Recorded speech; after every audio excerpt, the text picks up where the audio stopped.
Kita buka dengan membaca Roma pasal ke-8. Roma pasal 8 ayat yang pertama kita baca sampai 13. Saya baca bagian yang ganjil, nanti saudara sekalian baca yang genap ya. Demikianlah sekarang tidak ada penghukuman bagi mereka yang ada di dalam Kristus Yesus.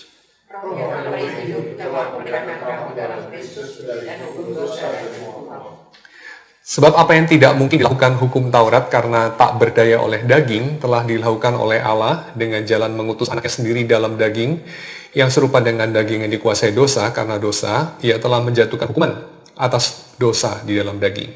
Supaya bertanggung hukum Taurat yang ada di dalam kita, yang tidak hidup menurut daging, tetapi menurut.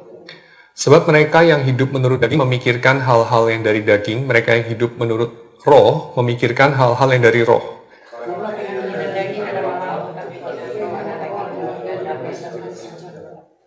Sebab keinginan daging adalah perseteruan terhadap Allah karena ia tidak takluk kepada hukum Allah. Hal ini memang tidak mungkin baginya. Tetapi kamu tidak hidup dalam daging, melainkan dalam roh, jika memang roh Allah diam di dalam kamu. Tetapi jika orang tidak memiliki roh Kristus, ia bukan milik Kristus.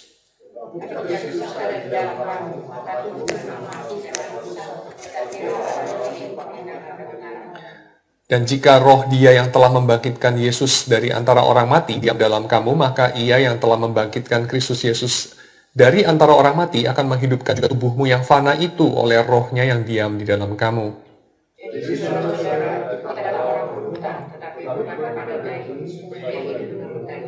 Sebab jika kamu hidup menurut daging, kamu akan mati, tetapi jika oleh roh kamu mematikan perbuatan-perbuatan tubuh, kamu akan hidup. Mari kita masuk dalam doa ya. Ayat 4 sampai 13 saja.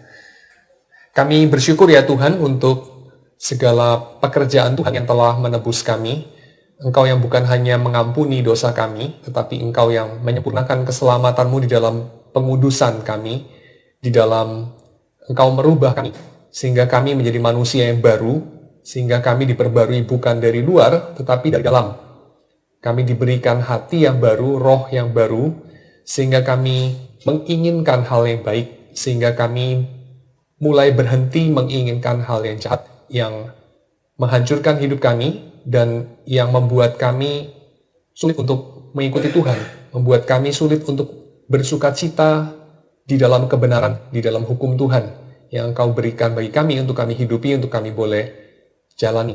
Kami menyerahkan ya Tuhan, PA kami pada malam hari ini, kiranya Engkau yang bekerja di tengah kami, sehingga kata-kata manusia ini boleh melaluinya Tuhan pakai menjadi suatu cara Tuhan memerintah umatnya, suatu cara Tuhan memerintah dengan firman dan dengan rohnya. Kami, orang-orang yang sudah Engkau beli dengan darah anak tunggalmu itu. Terima kasih ya Tuhan, di dalam nama Yesus kami berdoa. Amin. Ya, saya kemarin ada mengatakan beberapa minggu yang lalu waktu kita ketemu terakhir, untuk saudara memperhatikan ya majalah-majalah populer yang ada di dalam sekeliling kita.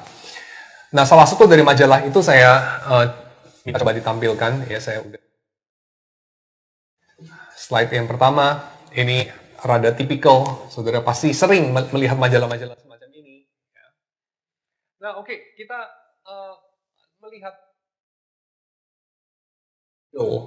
yang seperti apa, yang khas, yang sedang diusung di sini. Ya.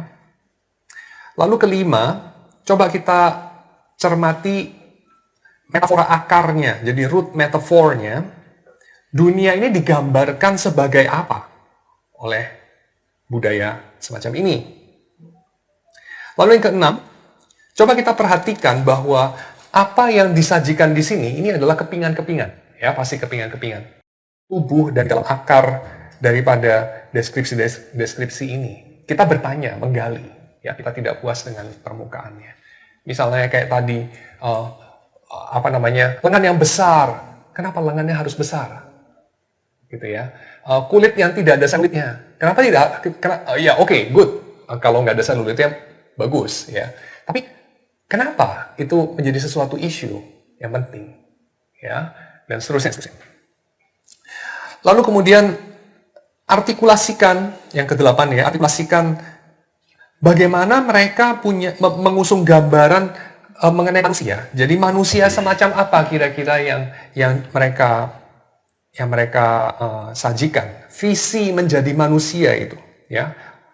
Orang macam apa yang kira-kira diagung-agungkan di dalam majalah semacam ini. Yang saya kira mewakili banget worldview kita, ya, kebanyakan worldview kita sebagai orang modern. Kurang lebih itu agamanya mall deh ya. Saya bukan bilang kamu nggak boleh ke mall. Saya bukan bilang kamu kayaknya kurang bermoral kalau menikmati berbelanja di mall. Enggak. Tapi saya mengajak kamu untuk memikirkan apakah ada semacam metanarasi tertentu yang diusung. Karena sangat ketebak banget nih, polanya, ada polanya gitu. Betul ya? Ada polanya. Jadi pola besar ini apa? Ini saya ajak kalian untuk membaca. Ya. Orang macam apa kira-kira yang ideal bagi metanarasi atau kisah besar semacam itu? Lalu ke-9, kita menemukan teologi semacam apa di dalam teks-teks kebudayaan ini? Kita menemukan teologi semacam apa? Teologi itu bicara mengenai apa? Teologi itu bicara mengenai yang maha kuasa, Tuhan. Mengenai sumber. Mengenai kemana kita akan menuju. Ya. Nah, kitab-kitab ini, ya, kitab kebudayaan ini, tidak menunjukkan kepada kita seringkali kata-kata Tuhan secara eksplisit. Ya. Di dalam buku seperti Men's Health, Cosmo, Bazaar, dan yang lain-lain, itu agak jarang kita mendengar paparan mengenai Tuhan. Betul ya? Kita juga jarang mendengar paparan mengenai kematian. Kita mendengar paparan mengenai depresi, tapi agak jarang mengenai kematian. Kita mendengar dan melihat sesuatu gambaran yang seringkali itu hanya positifnya dan brightnya. Kita melihat ada gambar orang-orang muda di sana, kalaupun orang tua yang terlihat lebih muda daripada seharusnya. Betul ya? Kita nggak lihat ada gambar orang-orang yang lagi di rumah sakit, ada infus-infus itu, nggak ada lah. Di buku-buku semacam itu. Karena kita nggak mau melihatnya. Ya, yang semacam itu. Penciptaan, kejatuhan, penembusan, dan kesudahan semuanya. Maka, bagaimana kita bandingkan? Jadi drama yang coba diusung oleh teks kultural modern semacam itu, ya. Kira-kira letakkan penciptaan itu di mana? Lalu kejatuhan di mana? Jadi saya sudah mengajak kita untuk berpikir, kok nggak ada sisi-sisi gelap dari manusia itu seolah-olah ditolak untuk dibicarakan. Mereka membicarakan soal penuaan sih, tapi mereka tidak kasih tahu dengan cara yang apa adanya saya kira. Mereka dandanin hal-hal yang gelap-gelap itu, ya, sehingga penuaan itu tidak sepenuh potret mereka tampilkan, tapi hanya potret yang paling mendominan. Ya, dan itu mereka letakkan sebagai sesuatu yang amin-amin deh kalau bisa enggak. Walaupun di satu sisi ya, kita semua tahu kita menua. Ya, tapi amin-amin deh kalau bisa. Demikian dengan kematian, demikian dengan kebangkrutan, demikian dengan kesia-siaan, depresi, dan segala macam penderitaan.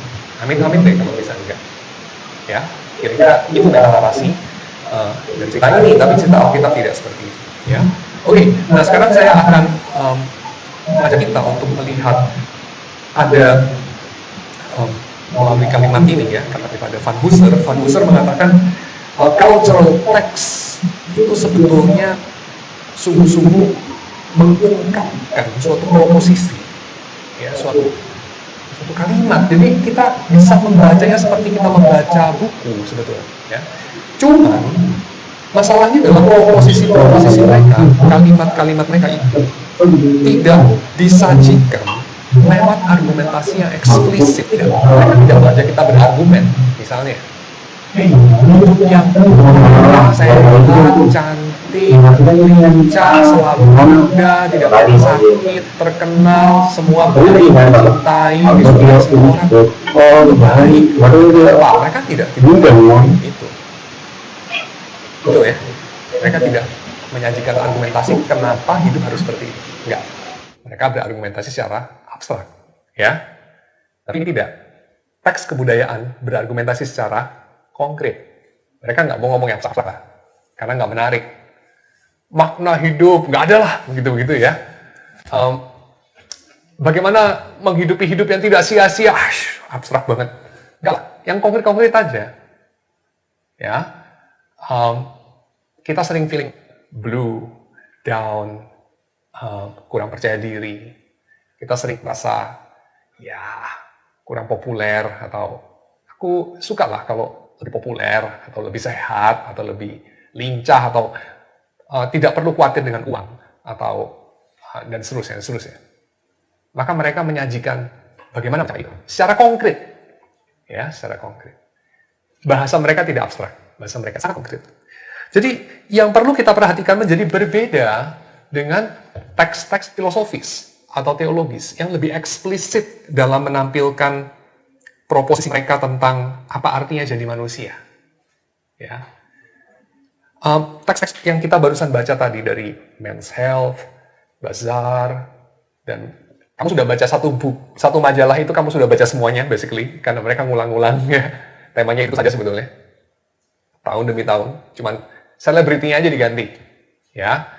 Karena selebritinya ya sudah menua ya. Kalau zaman sekarang kita masih bicara soal Madonna misalnya, Madonna itu nenek dari mana lagi Madonna gitu ya. Enggak lah, nggak bisa namanya Madonna lah, pasti harus di-refresh lah, ganti yang baru lah, siapalah gitu. So, intinya apa yang mereka angkat, itu yang hari ini kita akan lihat. Ya. Oke, ada 7 lokus yang diangkat sama Van Hooser di sini, yaitu lokus yang pertama mengenai seks, visi tentang seks. Yang kedua, visi tentang kecantikan atau kegantengan. Yang ketiga, visi tentang kesehatan. Yang ketiga mengenai kesehatan. Yang keempat, visi mengenai pengetahuan. Yang kelima, visi mengenai kenyamanan. Yang keenam, visi mengenai kemakmuran, ya, kekayaan. Yang ketujuh, visi mengenai orang-orang selebriti yang terkenal. Ya. Nah, kalau kita bertanya, kira-kira kalau kita perhatikan proposisi yang konkret ini, kalau kita ingin abstraksi, ya, kita ingin jadikan menjadi abstrak, kira-kira apa yang mereka bicarakan mengenai ketujuh hal ini? Ya, visi mengenai manusia yang semacam apa yang mereka ingin tampilkan dalam ketujuh hal ini?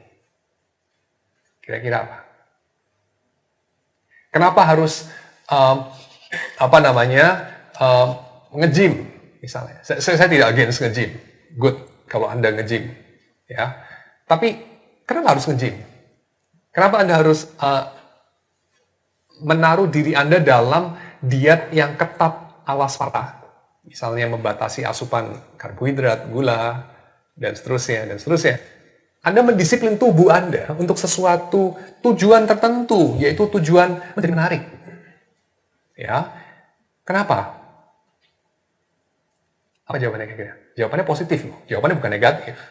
Ya, kalau jawabannya adalah karena Anda ingin menjadi seorang yang secara moral sangat rendah, mirip-mirip anjing, ya nggak laku lah ya worldview kayak gitu ya. Siapa mau ikut ya?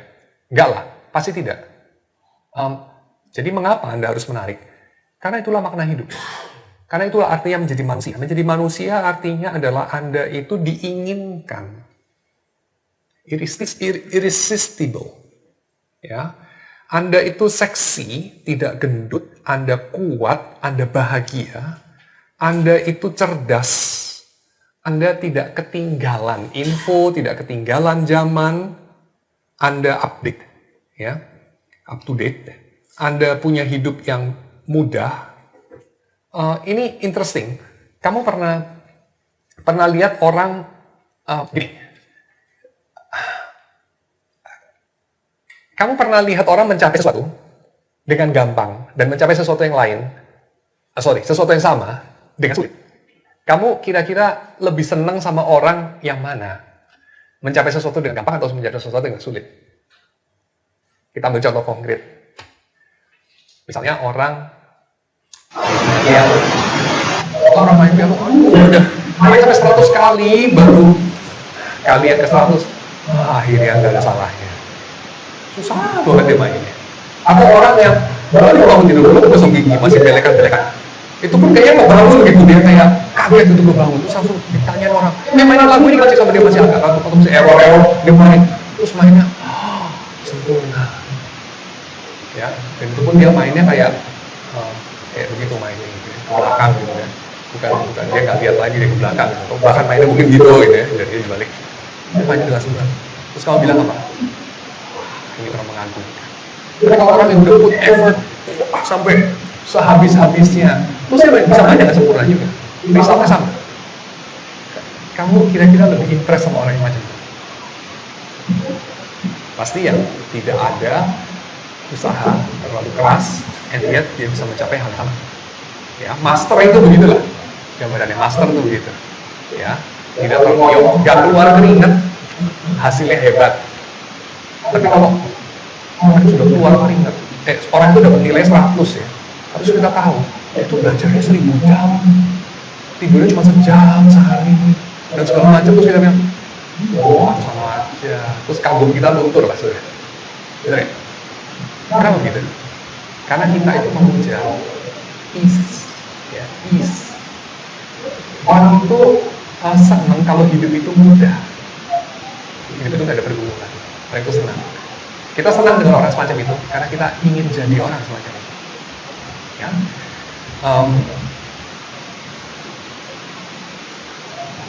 Kita mau sekarang, kita mau tidak ada keringat, dan kita mau untuk mewujudkan mimpi apapun yang kita inginkan. Dan siapa kira-kira yang mewujudkan itu? Siapa orang-orang yang kira-kira kalau ditanya apakah mereka sakit, mereka sehat? Apakah mereka itu dikasihi dan dikagumi, apakah dibenci dan dijauhi? Jawabannya mereka dicintai dan dikagumi. Apakah mereka itu insider atau outsider yang berusaha untuk join tapi tolak melulu jika dia datang pada satu perkumpulan gitu ya? Apaan sih? Orang ini apa sih? Terus orang itu kayak dengan suara orang gitu ya. Sorry ya, gue ada telepon sebentar, terus nggak balik lagi gitu ya. Terus orang lain lagi, sebentar gue mesti ke toilet gitu. Sebentar ya gue mesti apa, terus ada bubar tuh perkumpulan. Terus dia cari orang lain lagi gitu ya. Dia cari orang lain lagi, terus yang dia datengin bubar lagi. Kira-kira kamu lebih seneng jadi orang macam apa? Kamu datang ke sebuah ruangan, lalu semua berkerumun di sekeliling kamu. Kamu jadi magnet bagi orang-orang. Ataukah kamu jadi magnet tapi kutub kebalikannya gitu ya, yaitu menolak orang-orang. Kamu jadi kayak autan bagi nyamuk lah gitu ya. Kamu datang, nyamuknya pergi gitu. Kamu lebih seneng jadi mana? Insider atau outsider looking in? Insider. Jadi orang yang confident atau insecure? Minder-minder, malu-malu. Atau jadi orang confident banget, walaupun bukan sombong juga, just confident aja. Confident, definitely. Yang beautiful atau ugly? Easy peasy, beautiful. Rich or poor? Rich lah. Kenapa? Kalau rich lu bisa poor, lu susah lu jadi rich. Itu aja kan, gampang kan? Lu rich lu jadi poor, gampang kayak Wittgenstein aja. Kayak Francis Assisi, ya kan? Selesai. Kasih aja duit lu semuanya, selesai. Tapi kalau kamu miskin, saya mau jadi kaya besok, nggak bisa, ya kan? Susah ya. So, yeah. It's easy peasy. Kamu jadi orang yang knowledgeable atau bodoh-bodoh? Ini nggak tahu, itu nggak tahu. Gimana sih cara buka WA? Di sini ada WiFi lagi. WiFi itu apaan ya? Dan segala macam ya. Atau jadi orang yang apapun kamu fluent lah. Kamu tahu semuanya. Knowledgeable. Orang yang punya kendali atas hidupnya. Ya. Kamu tahu tahun depan kamu mau kemana, 10 tahun dari sekarang kamu ada di mana. Ataukah orang yang ya diombang-ambingkan, dihanyutkan oleh nasib. Kamu lebih senang jadi orang yang pegang setiap dari kehidupan. Atau just nebeng dalam kehidupan ini. Orang nebeng tahu ya? Orang nebeng tuh kayak, lu nyolot juga lu ya, turunnya sini deh. Jalan kaki lo gitu ya. Ya udah jalan kaki, ini mobil lu kan, ya udahlah gue jalan kaki. Lu bisa jadi orang yang macam apa? Nebeng atau nyetir? Tapi bukan sopir ya pasti ya. Nyetir karena kamu yang punya mobil itu. Nyetir, definitely ya, in control of your life dan bukan at the mercy of events. Entertain atau bosen, mati gaya. Even itu jadi bahan iklan juga ya dari salah satu provider. Obat dari mati gaya, lu beli kuota dari provider so gitu ya. Jadi kuotanya nggak bisa habis gitu ya, berapa giga gitu kan. Jadi nggak bisa mati gaya. Entertain terus. Kira-kira gambaran a good life itu yang mana? Yang kiri atau yang kanan? Yang kiri pasti. Ya, yang pertama bukan yang kedua. Terus saya tanya, kira-kira siapa yang mencapai itu? Orang-orang macam apa yang mencapai itu? Hall of Fame-nya, santo dan santanya, siapa? Sehat, tidak sakit, dicintai dan dikagumi, bukan dibenci dan dijauhi, diterima. Lu kemana aja orang seneng sama lu, orang seneng deket-deket lu dan bukan kayak lu kepengen deket-deket orang. Confident, bukan insecure, beautiful, bukan ugly, rich, bukan poor, knowledgeable, bukan ignorant, in control of your life, bukan at the mercy of event, entertain, bukan bored. Siapa kira-kira seperti itu? Ya orang-orang yang ada di cover-cover banyak majalah, definitely. You name it, Brad Pitt, Donald Trump,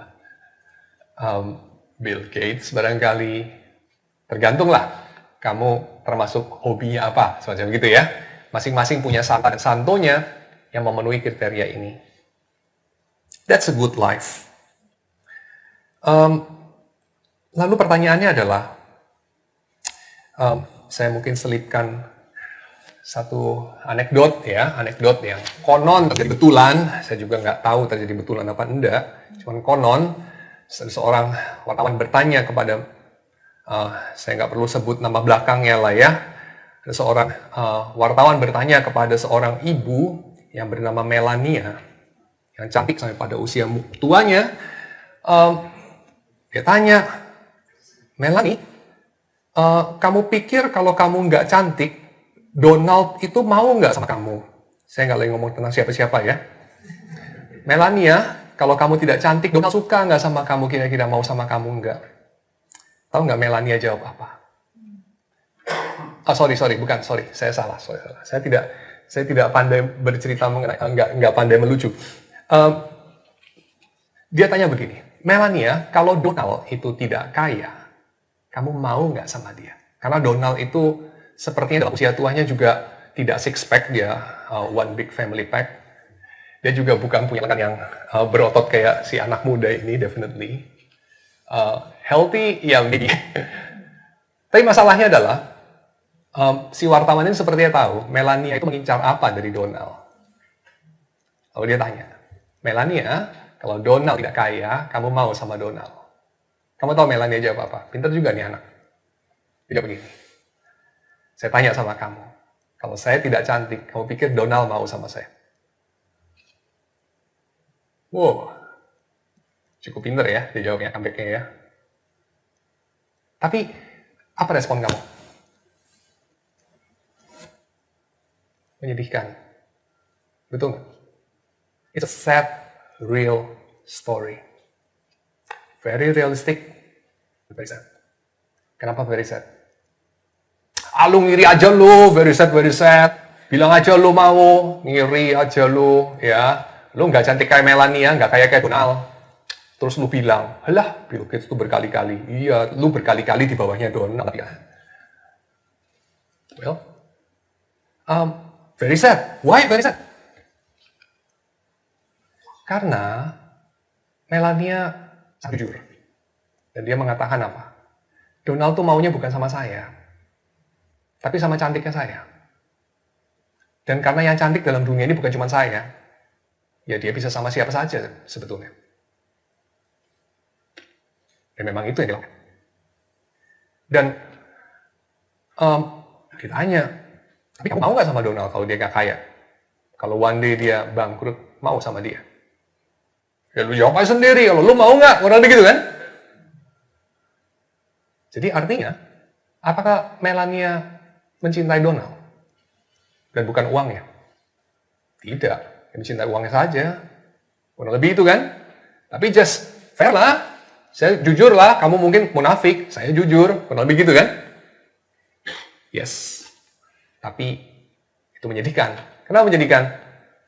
Karena waktu jawab begitu saya kira semua orang, Melania Donald, interviewer, dan para pembaca anekdot di majalah itu menyadari bahwa itu kenyataan yang tidak seharusnya. Karena setiap orang menginginkan, aku itu diinginkan. Setiap orang menginginkan untuk diinginkan dalam dirinya sendiri, dan bukan apa yang dia dapat berikan, apa yang dia mampu capai, apa yang dia punya.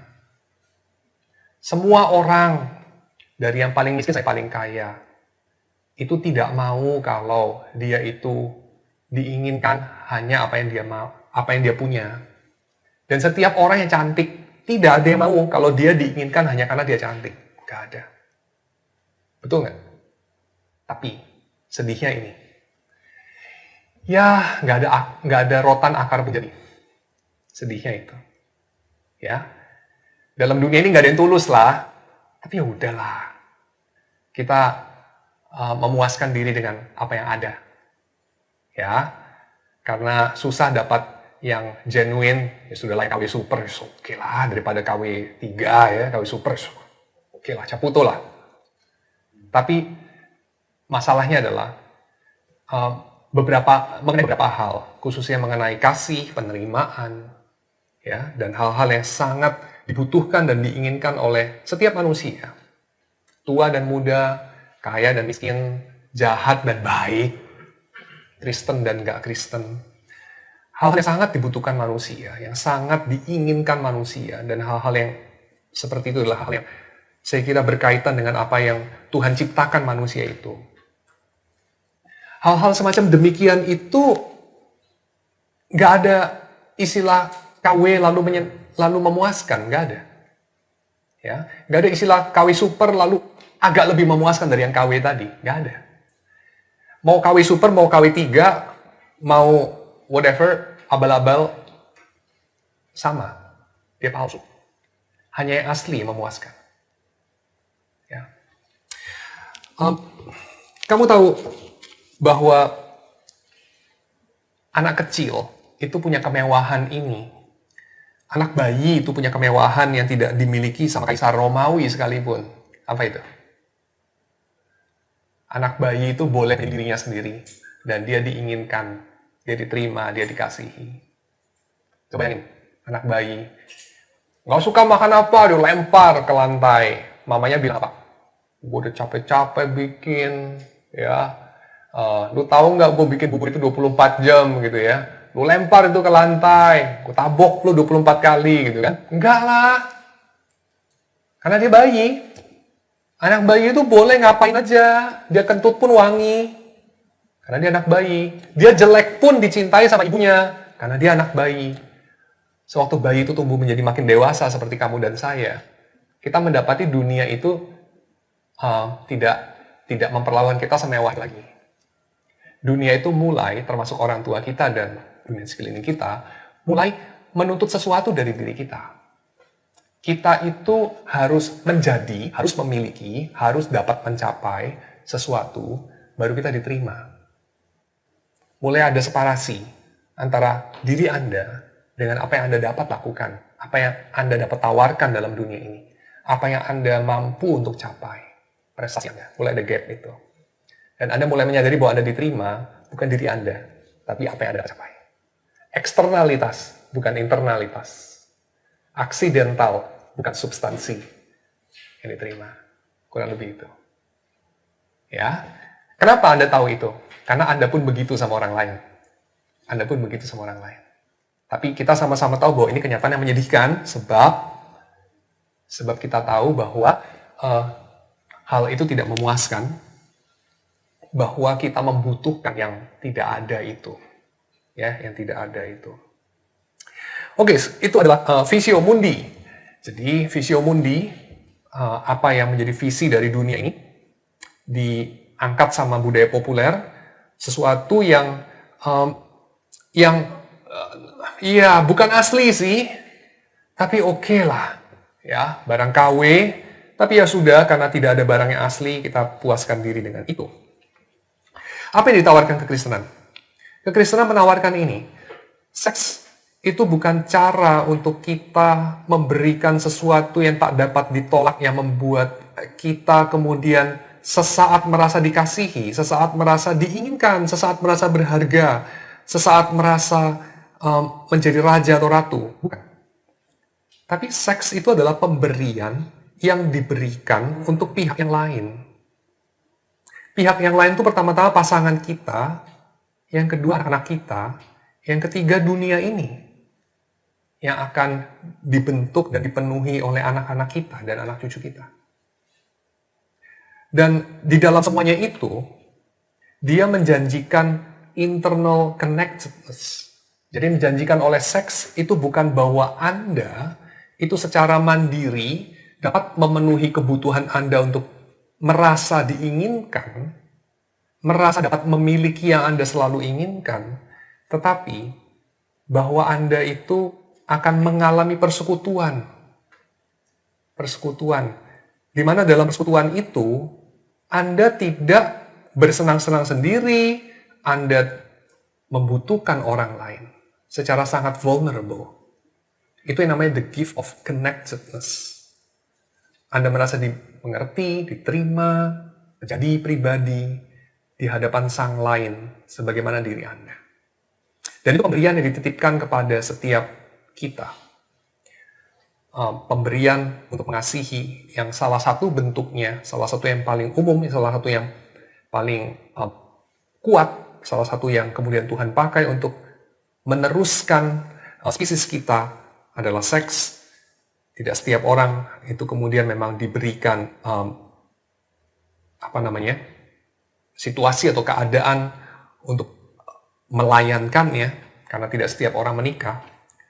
Tetapi saya kira bagi mayoritas, dan ini sesuatu yang memang berkaitan dengan itu tadi, ya. Secara Kristen, visinya adalah Anda menjadi manusia yang terhubung. Tapi dunia ini menawarkan visi. Tidak. Anda menjadi manusia yang powerful. Anda menjadi manusia yang dapat memenuhi kebutuhan Anda secara mandiri dengan memanfaatkan orang lain. Beauty di dalam Alkitab digambarkan dengan lebih balance, yaitu beauty bukan hanya dari tubuh, tapi beauty daripada spirit, di mana tubuh adalah cara untuk mengekspresikannya. Jadi beauty bukan ditujukan untuk memukau orang lain dan dengan orang itu berada di bawah kekuasaan kita, seperti visi dunia ini, dan kita saling memanfaatkan. Seperti tadi saya katakan dalam contoh yang di depan, ya. Melania mau sama Donald karena apa yang dimiliki Donald, dan Donald mau sama Melania selama Melania masih cantik. Tidak, kecantikan itu di dalam kekristenan dipahami sebagai sesuatu yang lebih balance.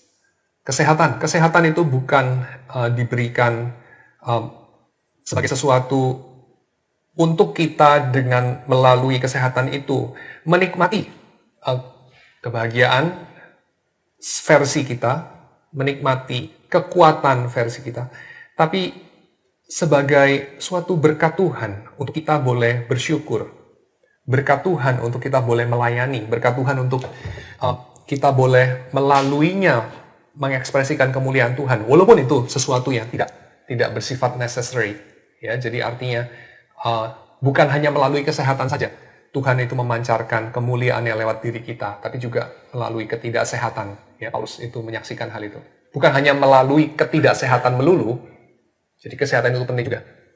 Tapi masalahnya adalah versi dunia ini hanya jika Anda sehat. Tapi versi kekristenan adalah dalam sehat maupun sakit. Ya. Kemuliaan manusia itu bisa terpancar. Kemuliaan Allah di dalam tubuh manusia. Pengetahuan di dalam Alkitab itu dipahami bukan melulu di dalam kerangka informasional, tapi pengetahuan dipahami dalam pengertian hikmat, wisdom. Jadi yang diperhitungkan bukan seberapa akurat pengetahuan Anda, seberapa banyak dalam, tinggi, dan Anda bisa menguasai. Pengetahuan versi dunia ini ditujukan untuk menguasai, Tapi pengetahuan versinya Alkitab ditujukan untuk menjadi cara Tuhan menyucikan. Menjadi cara Tuhan menyucikan baik diri Anda maupun orang lain maupun dunia ini. Means of sanctification. The truth. Ya, jadi berbahagialah mereka yang lapar dan haus akan kebenaran. Tapi kebenaran itu bukan kebenaran untuk menguasai, melainkan kebenaran untuk melaluinya. Kita mengenal diri, kita mengenal dunia ini, kita mengenal orang lain, kita mengenal waktu apa ini, dan kita mengenal apa yang dapat kita harapkan dari Tuhan. Ya, dengan kata lain, hikmat. Lalu kemudahan. Kemudahan, kata Van Hooser, seringkali menjadi satu hal yang antitetis ya dengan pemuritan. Jadi kemudahan dan pemuritan itu seringkali bertabrakan, walaupun tidak selalu bertabrakan. Karena pemuritan itu seringkali membutuhkan ini yang adalah antitesis daripada kenyamanan, yaitu kesabaran dan stewardship. Ya, patience and stewardship itu dua hal yang tentu bertabrakan dengan convenience. Jadi hidup ini kalau kita hanya sekedar ingin punya convenience, ya tentu saja kita tidak punya ruang untuk kesabaran, untuk pengorbanan, untuk pelayanan, dan seterusnya yang dibutuhkan untuk kita memuridkan, ya, mewujudkan panggilan kita. Lalu kemakmuran. Kemakmuran dalam Perjanjian Lama maupun Perjanjian Baru itu bukan dipahami sebagai sesuatu kemampuan untuk menikmati, untuk mengkonsumsi apa yang ada dalam dunia ini, tapi sebagai kesempatan untuk berbuat baik. Jadi kemakmuran itu adalah kesempatan untuk berbagi, kesempatan untuk being generous dan menyaksikan generosity of God. Ya, jadi sangat beda. Dan yang terakhir, santo dan santa kita juga berbeda. Santo dan santa kita karena kita itu merayakan seks sebagai satu pemberian bagi yang lain dengan tujuan memiliki internal connectedness.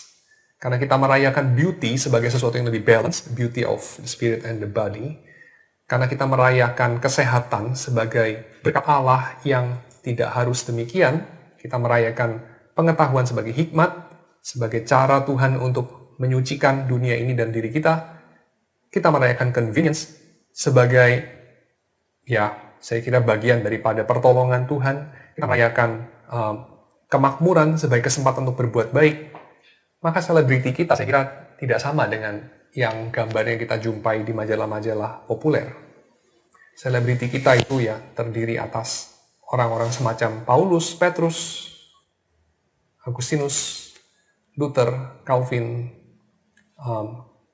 dan Yesus sendiri, of course. Selebriti yang sangat berbeda. Apakah mereka dicintai? Apakah mereka sehat? Apakah mereka insider? Apakah mereka confident? Apakah mereka beautiful, kaya, knowledgeable, dan punya hidup? Apakah mereka bosan? Apa jawabannya? Jawabannya, ya, mereka dicintai, mereka sehat, mereka adalah insider, mereka confident, mereka bukan insecure, mereka beautiful in their way, mereka kaya dalam hal-hal yang lebih limpah daripada sekedar kekayaan materi atau kekuasaan. Mereka knowledgeable, tapi dalam pengertian bukan knowledge yang menguasai, tapi knowledge dalam artian mereka berhikmat untuk dapat memilah apa yang baik, apa yang indah, apa yang benar. Mereka punya hidup, mereka tidak bosan juga. Tapi itu semua sesuatu yang mereka capai atau terjadi pada mereka secara sangat berbeda daripada yang terjadi di dalam dunia ini, ya, di dalam struktur yang dibikin sama manusia berdosa untuk melawan Tuhan, ya, tidak sama. Jadi a good life, vision of a good life di dalam kekristenan sangat berbeda dengan vision of a good life dalam dunia ini. Dan saya akan sedikit kasih highlight yang saya ambil bukan dari bukunya Kevin Van Hooser, tapi dari bukunya C.S. Lewis, Mere Christianity. Saya ambil dari bab 5 dari buku 3 dan bab 6 dari buku 3. Ya, Sexual Morality sama Christian Marriage. Karena saya kira ini relevan dengan bukunya Van Hooser dan menarik. Ya. Nah, C.S. Lewis mengatakan bahwa kita harus membedakan antara yang esensial dengan yang kontekstual. Dalam hal, poin yang pertama, seks. Yang esensial di sana adalah chastity, dia katakan. Yang kontekstual atau cultural itu adalah modesty, ya. Modesty atau dengan kata lain decency, ya. Jadi maksudnya kepatutan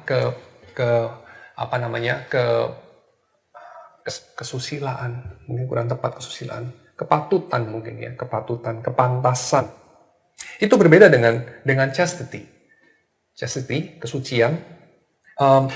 Kesucian itu esensial. Kesucian itu dia coba untuk pinpoint apa yang menjadikan kesucian untuk kesucian. Esensi daripada kesucian, daripada seks itu apa. Dan dia katakan esensinya itu adalah kesetiaan. Keinginan yang murni. Sementara modesty itu hanya bicara mengenai seberapa banyak kulit itu terbuka, Anda papar di luar. Jadi modesty itu sangat cultural. Misalnya dia kasih contoh. Dalam budaya Pasifik, ya, jadi kepulauan di Pasifik, di Hawaii dan seterusnya, perempuan-perempuan tuh hampir-hampir nggak pakai apa-apa gitu ya. Jadi saya kira bikini itu juga munculnya mungkin dari pakaian tradisional orang-orang di kepulauan Pasifik gitu ya. Sedangkan orang-orang zaman Victorian, dia katakan, ya itu ketutup semua ya, cuma muka doang yang kelihatan gitu. Leher ke bawah semua long dress ya, ketutup semua. Orang-orang pakai baju Victorian, Anda tahu lah ya, Victorian. Tapi dia katakan, orang yang pakai baju sampai semua ketutup, seperti orang-orang Inggris, perempuan Inggris zaman Victorian, itu dapat memiliki jiwa yang tidak setia. Dapat memiliki hati yang menginginkan keinginan-keinginan tidak murni. Dan juga orang yang bare kulit dia, seperti mungkin orang perempuan Bali pada abad ke-19, let's say, yang bagian atas tubuhnya nggak pakai penutup sama sekali, ya, perempuan Bali. Atau perempuan-perempuan di Papua atau di Kepulauan Pasifik, mereka dapat terlihat sangat tidak pantas bagi orang Victorian, of course, ya, sangat tidak pantas bagi orang Jawa modern. Tetapi mereka dapat saja murni, ya, sementara orang yang menutup semuanya tidak murni. Jadi kita harus membedakan di sini antara yang kontekstual atau cultural dengan apa yang esensial. Ya. Lalu dia katakan menarik di sini, mengapa seks itu di dalam kekristenan dibatasi, harus dikendalikan, harus didisiplin. Lalu dia kasih satu eksperimen pikiran yang saya kira menarik. Dia bilang begini, coba Anda pikirkan apa tujuan daripada seks? Apa tujuannya? Selain internal connectedness tadi. Internal connectedness dicapai lewat seks, tetapi tidak hanya dicapai lewat seks. Ya, betul kan?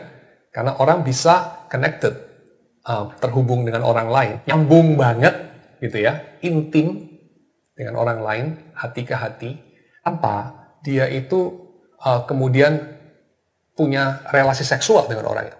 Misalnya, kamu bisa punya sahabat, seringkali mungkin yang sesama jenis kelamin dengan kamu, dan kamu kan tidak tidur sama dia, tapi kamu merasa kamu mengerti dia mengerti kamu. Ada internal connectedness. Betul ya? Tapi tidak seksual sama sekali. Itu dapat terjadi. Jadi, pertanyaannya adalah, selain internal connectedness, apa tujuan dari seks? Jawabannya plain and simple. Procreation, menghasilkan bayi-bayi. Betul ya? Seks itu untuk menghasilkan bayi-bayi. Dan orang modern sudah lupa akan hal itu. Tapi itu salah satu tujuan paling penting.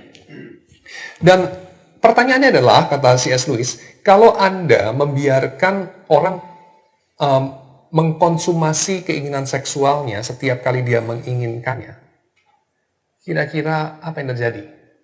Kalau orang tidak mendisiplin seksualitasnya, apa yang terjadi? Dia bandingkan itu dengan makan. Ya, diberikan dan makan.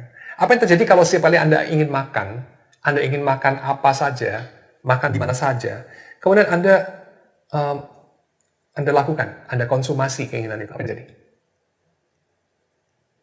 Dia kaitkan ini dengan tujuan makan. Jadi tujuan seks, tujuan makan. Apa yang terjadi jika seks tidak didisiplin? Apa yang terjadi jika makan tidak didisiplin? Apa yang terjadi dengan makan?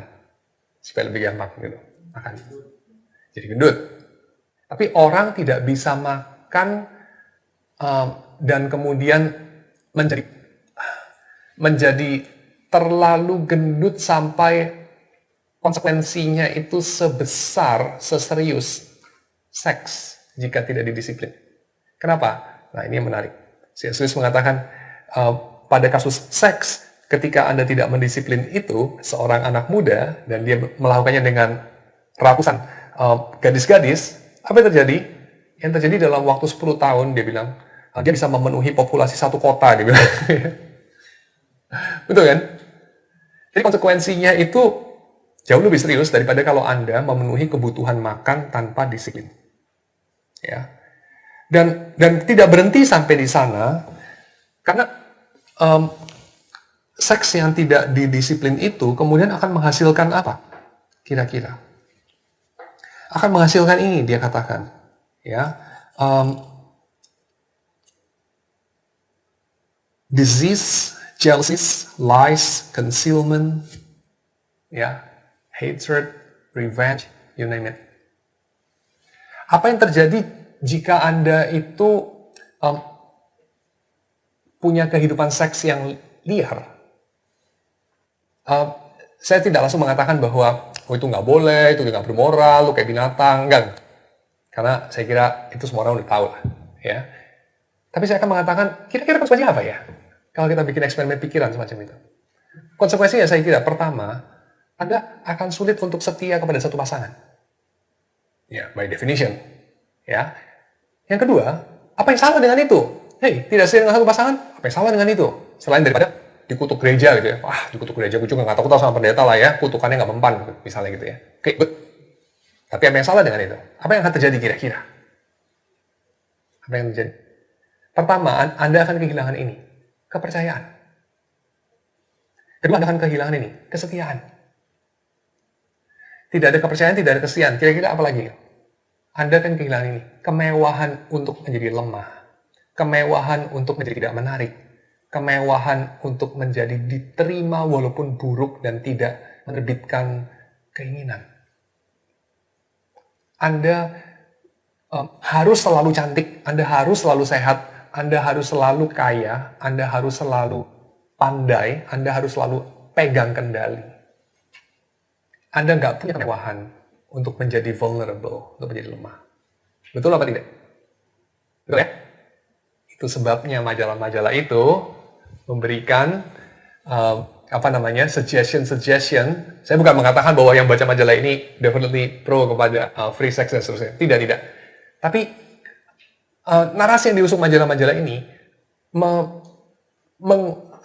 adalah bagian daripada meta narasi besar. Dan meta narasi besarnya itu adalah apa? Menjadi manusia bagi diri sendiri. Menjadi manusia bagi diri sendiri. Dan itu adalah sesuatu yang berkaitan dengan sikap manusia terhadap seks. Ya, jika dia melakukannya bagi dirinya sendiri, maka yang terjadi adalah dia harus selalu menarik. Dia harus selalu menjadi objek yang menerbitkan selera. Jika tidak ada tempat bagi dia dalam dunia ini. Hal kedua yang diangkat sama C.S. Lewis. Dia membandingkan seks kembali dengan makanan. Dia membayangkan seperti ini. Coba kamu bayangkan praktik striptease. Striptease tahu deh ya? Jadi perempuan melepaskan bajunya sedikit demi sedikit. Lalu kemudian biasanya dalam zamannya C.S. Lewis itu adalah kemudian dipadamkan. Kira-kira hanya beberapa detik setelah semuanya dilepaskan gitu ya. Jadi just teasing, namanya juga tease ya, tease, jadi just teasing. Dia katakan kita bisa bandingkan itu dengan kalau orang bikin satu adegan, misalnya ada sepiring makanan, di situ ada babi panggang, ada sosis, ada keju yang enak sekali. Wah, pokoknya segala macam lah yang menerbitkan selera di situ. Lalu dia tutup pakai kain. Lalu dia bilang, dia buka pelan-pelan itu ya. Lalu ketika waktu semua makanan-makanan yang udah kebuka semuanya itu lampunya matiin, gitu ya. Kira-kira apa kesamaannya antara dua praktik ini? Kalau yang makanan kamu kan langsung bilang apa? Lucu banget lah ya, konyol banget lah, nggak ada orang kayak gitu ya. Tapi betapa dekatnya sebetulnya dua praktik itu, ya. Dan apa yang kira-kira sama di situ? Apa? Penasaran, ya, oke. Yang sama adalah ini, kata C.S. Lewis.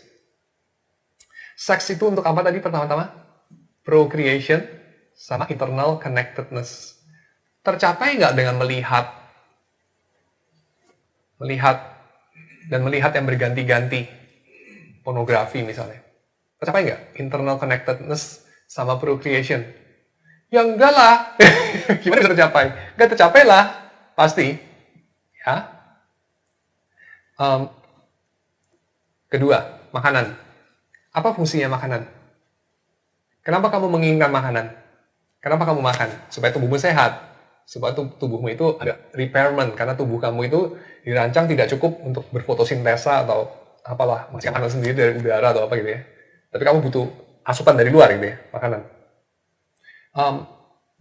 Kalau kita bandingkan, kalau kita kemudian bikin eksperimen pikiran dan kita mengatakan bahwa ada satu kultus praktik tertentu dalam suatu kebudayaan di mana orang itu sungguh-sungguh bikin itu ya, ada satu hiburan yang nonton 1.000 orang gitu ya, sebuah piring disorot pakai lampu sorot, lalu dibuka pelan-pelan itu penutup kainnya gitu ya, lalu orang tuh pada happy. Lalu kamu bayangkan ya, yang ini benar-benar terjadi. Ada majalah-majalah tertentu didedikasikan untuk foto makanan, lalu menggambarkan seperti apa makan makanan itu. Lalu ada yang beli majalah itu, ada yang baca, menghabiskan waktu 30 menit, 40 menit untuk melihat gambar dari makanan-makanan itu. Ada loh orang-orang seperti itu. Definitely. Ya, ada food channel by the way, dan laku juga food channel, ya. Saya nggak bilang itu salah dan seterusnya ya, by the way ya. Cuma saya mau ngomong ya, ini namanya apa ya? Kamu lihat majalah-majalah yang isinya adalah gambar makanan yang menggiurkan itu. Apa samanya dengan melihat majalah porno? Samanya adalah ini. Tidak mencapai tujuannya. Betul ya? Ada tujuannya itu, makanan untuk dimakan, tubuhmu sehat. Tapi kamu hanya mengambil satu aspek daripada itu. Yaitu apa? Penampilan visualnya. Lalu kemudian mengenai seks. Seks itu ditujukan untuk dikonsumsi secara keseluruhan, the whole package. Dan itu berarti adalah kamu setia dengan pasanganmu sekali untuk seumur hidup. Ya. Dan itu prokreatif, dan itu tujuannya itu adalah spiritual, bukan fisik. Fisik itu hanya pintu masuknya saja, tujuan akhirnya persatuan spiritual.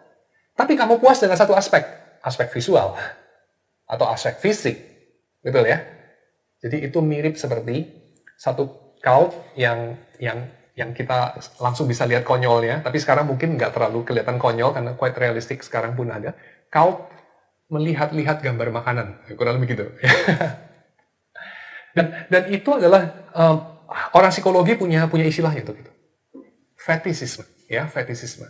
Fetisis, mereka itu terobsesi dengan alat, mereka terobsesi dengan aspek yang memediasi suatu pengalaman, ya, fetisis. Jadi, let's say fotografi. Orang yang suka fotografi, mereka motret.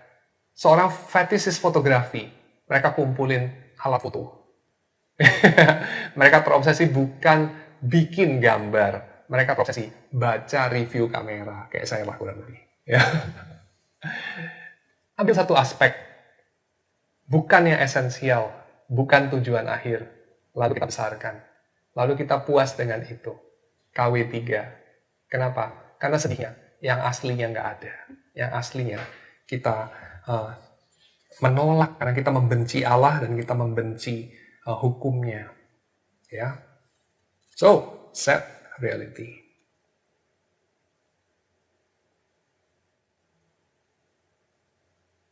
Lalu dia addressing C.S. Lewis, dia addressing masalah ini, mitos daripada sexual starvation. Ya, dia kembali memakai gambaran yang sama, yaitu food fetishism itu, yaitu puding yang cantik ditutupin pakai tisu terus pelan-pelan buka itu ya. Lalu dia mengatakan apa? Kamu barangkali akan mengatakan orang-orang yang kemudian tertarik sama melihat pertunjukan fetisisme makanan itu adalah orang-orang yang apa? Orang-orang yang kurang makan. Ya, orang-orang yang kelaparan gitu ya. Tapi seringkali ini berdasarkan satu mitos yang salah. Yaitu apa? Barangkali benar mengenai makanan, ya, kalau orang lihat makanan mungkin lagi lapar memang. Tapi mengenai seks tidak. Karena dia katakan memang ada semacam metanarasi di dalam psikologi modern, ya, filosofi modern, bahwa kalau kamu menahan, kamu build up satu pressure yang kemudian ketika kamu membiarkannya membiarkannya kemudian dipuaskan dengan cara-cara apa saja, kamu seperti melepaskan tekanannya. Jadi kamu membuat suatu penyaluran dari suatu tekanan yang tidak boleh di build up terlalu tinggi, yang akan menjadi terlalu tinggi tekanannya jika tidak disalurkan. Tapi kemudian C.S. Lewis mengatakan itu satu sisi. Di sisi yang lain, kita melihat lebih benar kalau ini dipahami demikian. Ketika kamu memuaskannya dengan cara-cara yang illegitimate, kamu menambah besar dorongan-dorongan itu. Dan dorongan-dorongannya menjadi dorongan yang tidak menuju kepada tujuan akhir yang proper, ya, tetapi menuju kepada tujuan akhir yang tidak utuh, salah satu aspek itu. Jadi kita harus membedakan, kata Lewis, antara repress dengan suppress. Ya, kita harus membedakan antara repress itu adalah kita menekan hasrat seksual secara tidak sadar. Orang yang repressing her sexuality, dia tidak sadar dia sedang melakukan itu. Tapi ketika kita ingin mendisiplin sexuality kita bukan repress, tapi kita melakukan conscious effort untuk mendisiplin hal itu. Melalui apa? Melalui virtue, melalui kebajikan-kebajikan, ya, melalui kita mentaati hukum Tuhan. Dan virtue itu menghadirkan terang, sementara indulgence, jadi memuaskan apapun dorongan yang kita miliki, itu hanya menghadirkan kabut, dia bilang, ya. Jadi, tapi setelah itu semua dikatakan, kemudian dia mengatakan begini, tapi kita juga tidak boleh terlalu membesar-besarkan dosa seksual, seperti beberapa orang Kristen sering lakukan dalam zaman Victoria misalnya. Karena apa? Karena kalau kita daftarkan jenis-jenis dosa, maka secara mendasar kita dapat bagi menjadi dua jenis dosa, yaitu dosa yang dilakukan dengan kepala dingin, dosa-dosa reptil, dikatakan, ya. Ini adalah dosa-dosa yang bersifat diabolical, ya, demonik. Dosa-dosanya iblis lah. Iblis itu tidak berdosa karena dia tidak bisa menahan hasrat. Iblis itu berdosa dengan kepala dingin, dengan kalkulatif, ya. Kita harus bedakan dosa-dosa semacam itu dengan dosa-dosa yang sifatnya itu hewani. Dan dosa seksual itu lebih bersifat hewani daripada spiritual.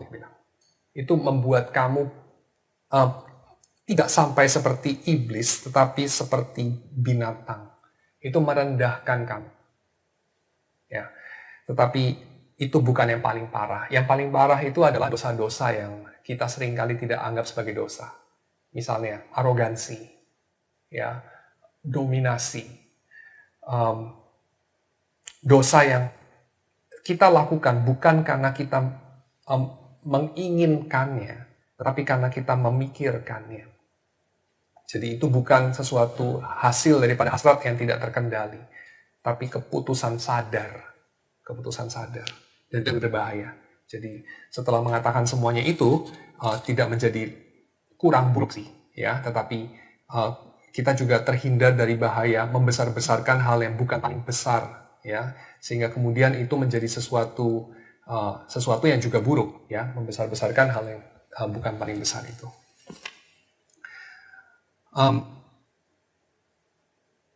Lalu terakhir, supaya kita ada waktu untuk jawab, ya. Dia katakan seksualitas ini ada kaitannya dengan pernikahan tentu, dan seksualitas ini antara seksualitas dan pernikahan kemudian ada satu fenomena yang terjadi, yaitu jatuh cinta, being in love, dengan membuat janji. Nah, membuat janji ini tentu sesuatu yang sangat sentral di dalam pernikahan, dan being in love itu sesuatu yang ada kaitannya dengan seksualitas. Anda tidak being in love dengan sesuatu yang tidak seksual. Betul nggak? Kamu tidak bisa mengatakan kamu being in love dengan sesuatu yang kamu tidak tertarik secara erotis kepadanya. Dengan meja atau kursi atau whatever. Matematika atau yang lain. Ya, tidak. Being in love itu selalu dengan potential sexual partner. Ya. Tetapi being in love itu dia katakan suatu great conqueror dari lust, dia bilang. Jadi love is a great conqueror of lust, C.S. Lewis. Kita menjadi dapat lebih mengendalikan hasrat kita, hawa nafsu kita, ketika kita jatuh cinta. Tapi jatuh cinta itu tentu bukan sesuatu yang selamanya, bukan sesuatu yang bertahan terlalu lama, tetapi itu sesuatu kickstarter. Dia bandingkan itu dengan orang menyetar mobil, satu kickstarting yang kemudian membuat engine itu bergerak kepada jangka panjang. Orang tidak menyetar mobil terus-terusan, itu hanya di depan saja. Dan ada satu inklinasi yang natural, kata Chesterton, agar orang inklinasi yang natural yang dialami oleh kebanyakan orang yang sedang ada di dalam keadaan being in love untuk berjanji. Ya, jadi orang yang sedang jatuh hati itu obral janji lah, suka ngegombal lah, begitu ya. Dan janji itu sesuatu yang sentral dalam pernikahan. Jadi idenya adalah Tuhan itu merancang manusia sedemikian sehingga kita itu difasilitasi untuk memiliki pasangan seksual yang tunggal seumur hidup kita, untuk kita kemudian menghasilkan manusia-manusia baru, generasi yang baru dalam dunia ini yang dibesarkan dalam konteks orang tua yang saling mengasihi, saling memiliki, dan belajar untuk memenuhi kebutuhan akan internal connectedness itu, ya, melalui salah satunya aktivitas seksual mereka. Dan itu sesuatu yang sesuatu yang difasilitasi oleh ciptaan, oleh fenomena jatuh hati, internal sexual instinct, dan juga natural inclination untuk orang itu membuat promise ketika mereka jatuh hati, ya, dan kemudian itu membawa kepada pernikahan. Ya, kurang lebih itu. So, saya kira ini adalah gambaran yang sama sekali berbeda dengan apa yang digambarkan oleh majalah-majalah atau lagu-lagu atau drama-drama yang mengepung kita, yang akhirnya end up dengan sesuatu realitas yang kita akan katakan memang hidup barangkali memang sedangkal itu, sambil diam-diam kita tidak terima bahwa hidup sedangkal itu dan hidup se-gloomy atau seburuk itu. Yang menurut dunia yang menyajikan dengan promosi majalah apa yang dia sudah sediakan olehnya itu hidup di dalam kedagingan. Yang Tuhan mau hidup di dalam roh, berlawanan sekali dengan apa yang dunia sajikan mengenai pilihan-pilihan hidup itu. Lalu bagaimana kalau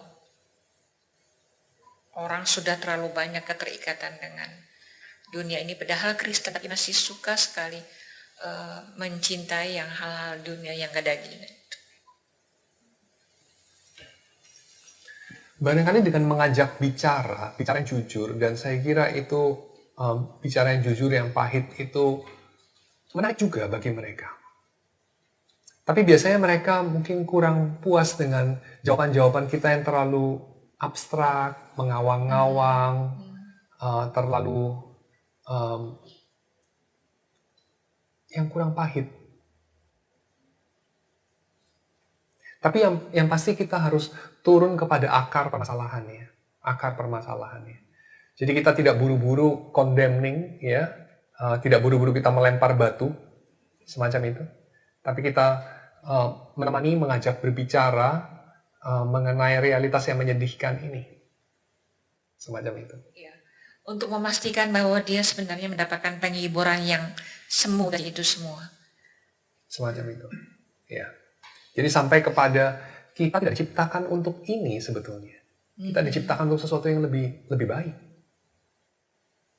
Tanpa kemudian kita punya sikap kayak, oh saya paus ngomong dari atas, itu bukan kayak gitu juga.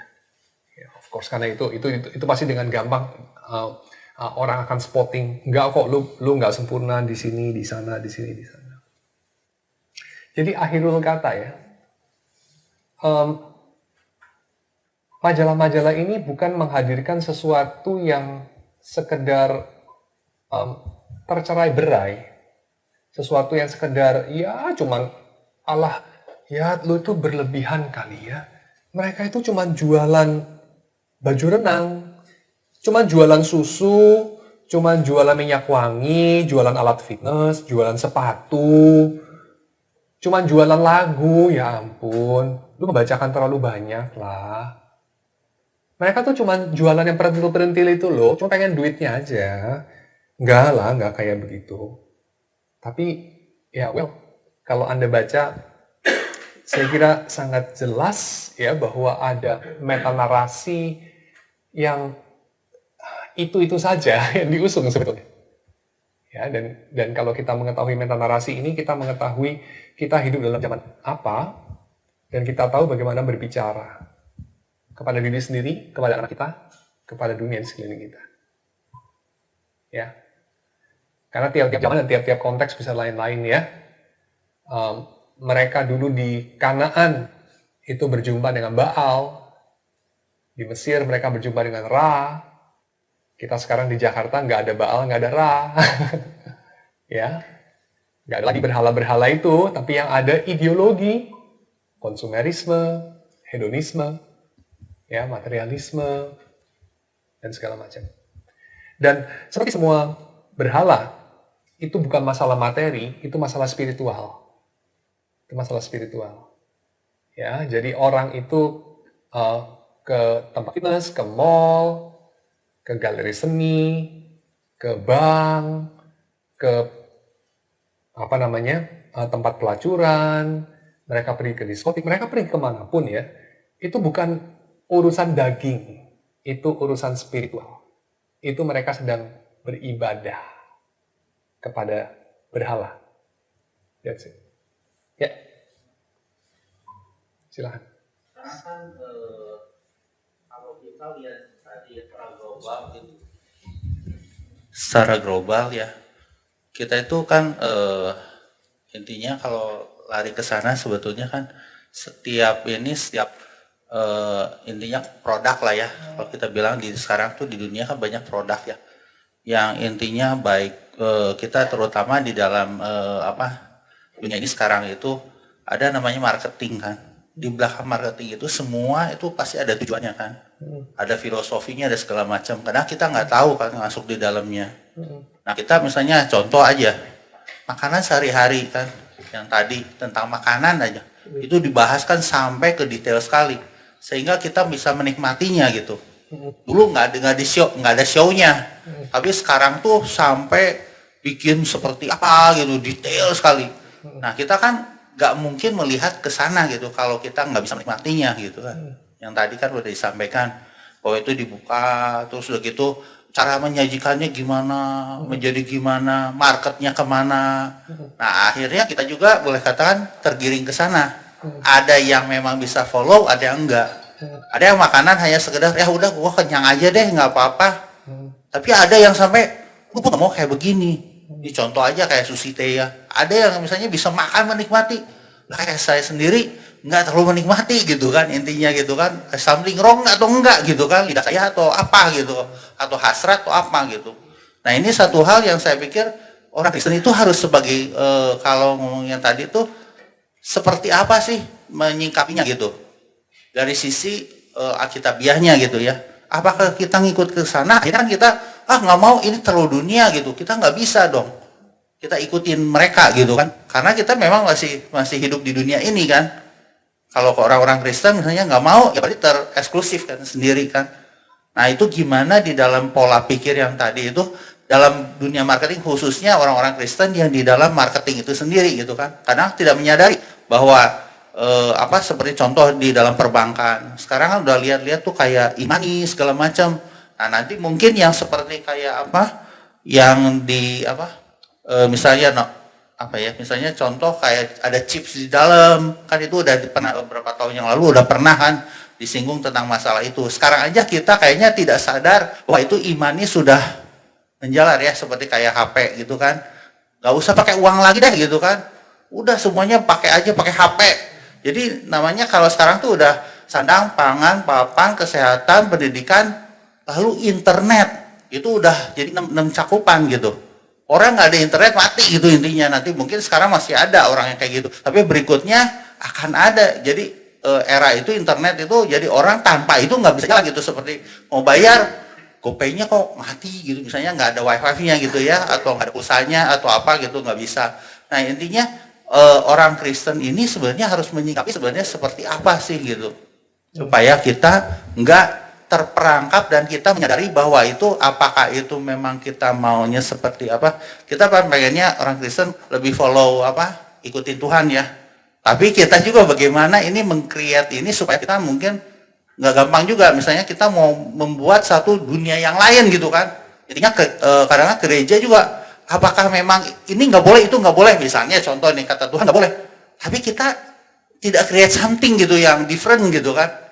Kita ngalah terus kemana-mana gitu. Nah ini gimana menurut tanggapan Bapak? Makasih. Ya. Oke, jadi poinnya di sini ya. Yesus itu mengatakan bahwa dia tidak memanggil kita untuk keluar dari dunia ini. Dia mengutus kita ke dalam dunia ini. Kita itu bukan orang yang menjadi bagian dari dunia ini.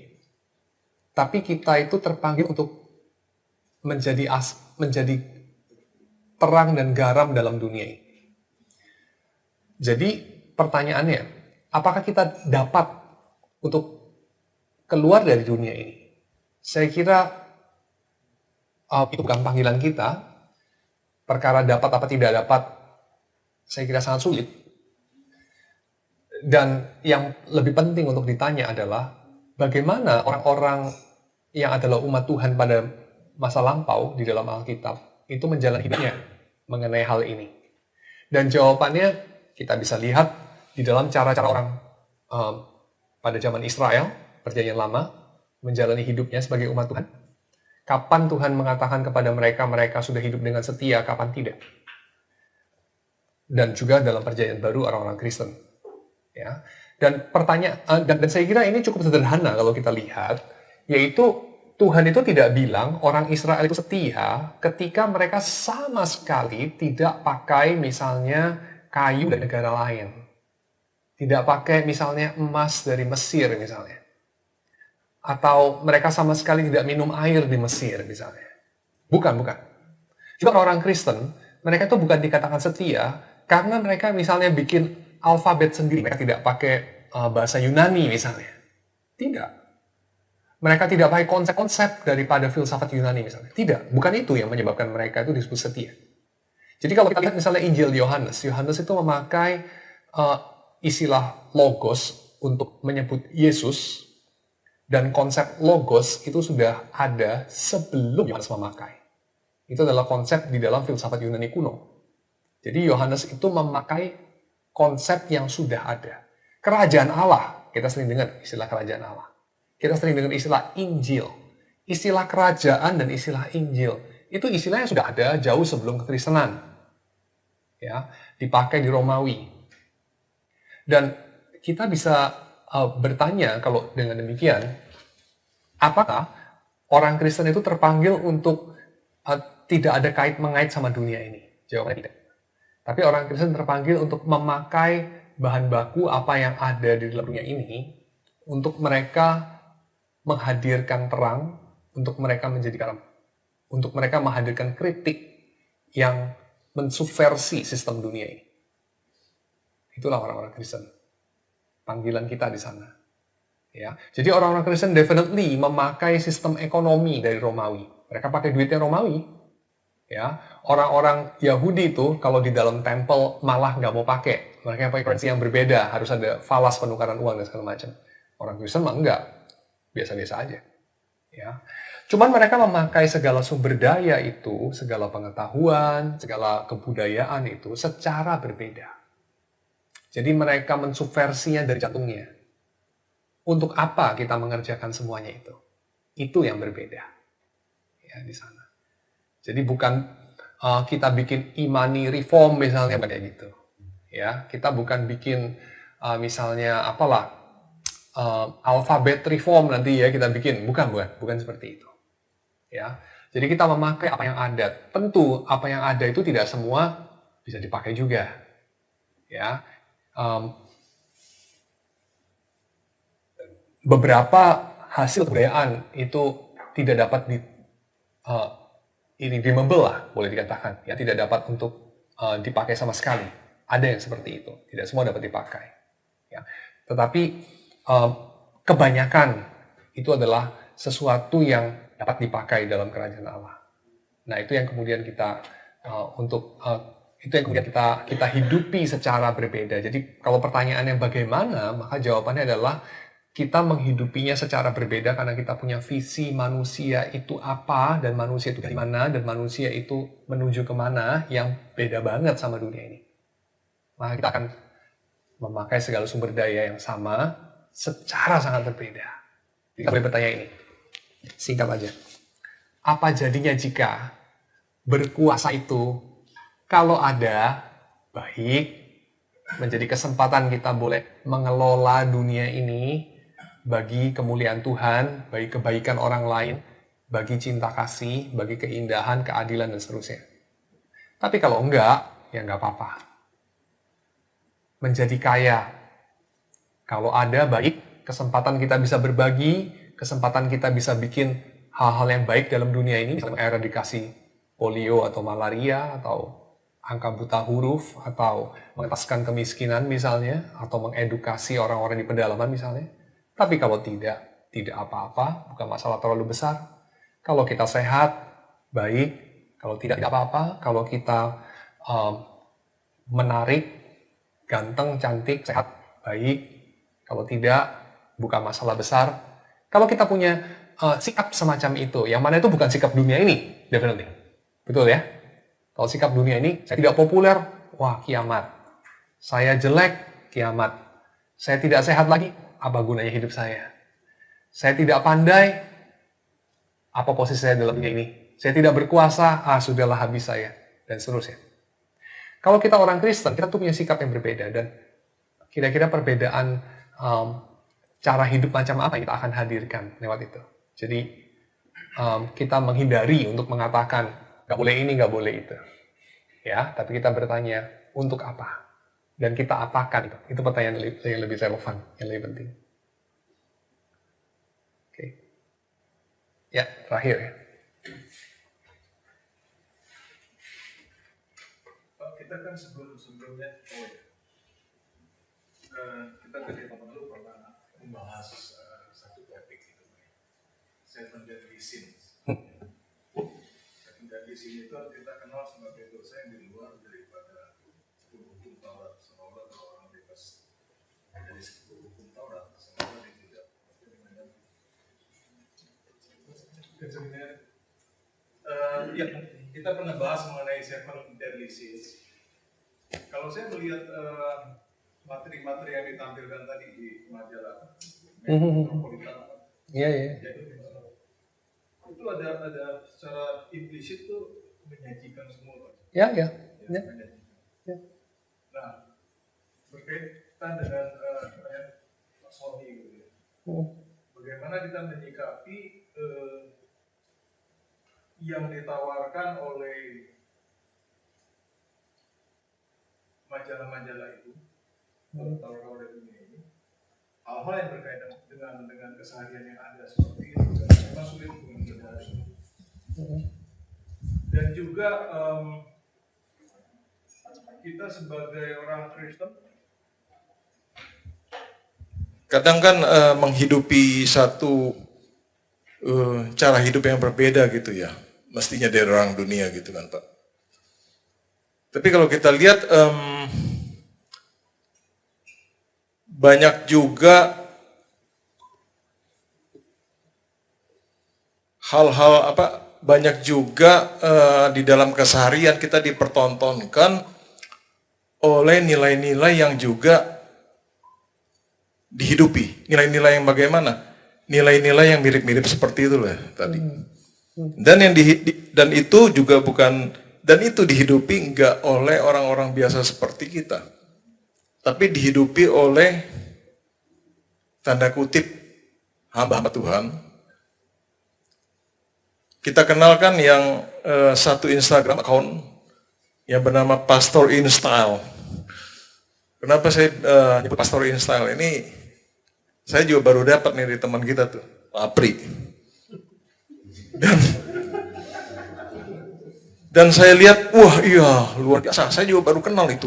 Ada tas yang harganya $250.000 dipakai oleh satu ibu gembala siapa gitulah, nggak usah disebut. Dan itu juga secara sadar nggak sadar itu menjadi pattern kita loh. Ya mungkin buat orang reform nggak gitu ya. Orang reform punya pattern pastor yang seperti apa kita tahu. Tapi kalau untuk orang Kristen di luar daripada lingkungan kita, itu mereka menghidupi kehidupan Kristen itu embody life as a Christian seperti itu loh Pak. Nah ini bagaimana nih Pak?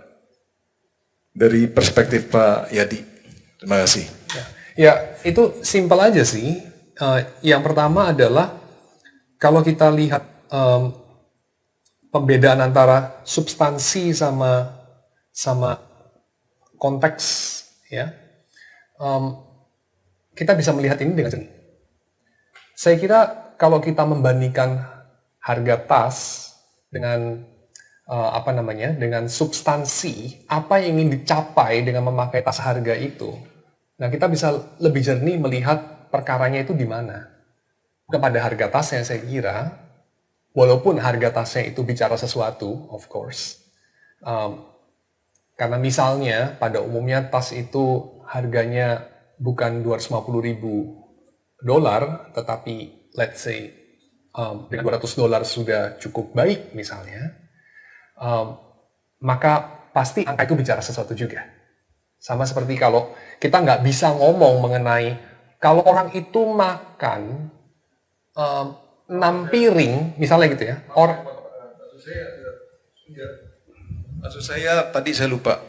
Jadi poin saya nggak highlight di nilai nominalnya, tapi yang tersirat dari itu kan mereka menghidupi satu lifestyle, flamboyanisme dan juga hedonisme. Dua itu Pak, maksud poin saya. Ya. Jadi poin saya begini. Kita mesti bertanya apa yang sedang dihidupi, khususnya oleh diri kita sendiri, bukan oleh orang lain. Jadi kalau memang kita itu mencari pemuasan daripada apa yang kosong dalam diri kita lewat yang tadi saya sudah sebutkan itu ada 7 jenis itu. Lalu lewat itu semua kita bisa mengetahui cerita besar macam apa yang kita hidupi.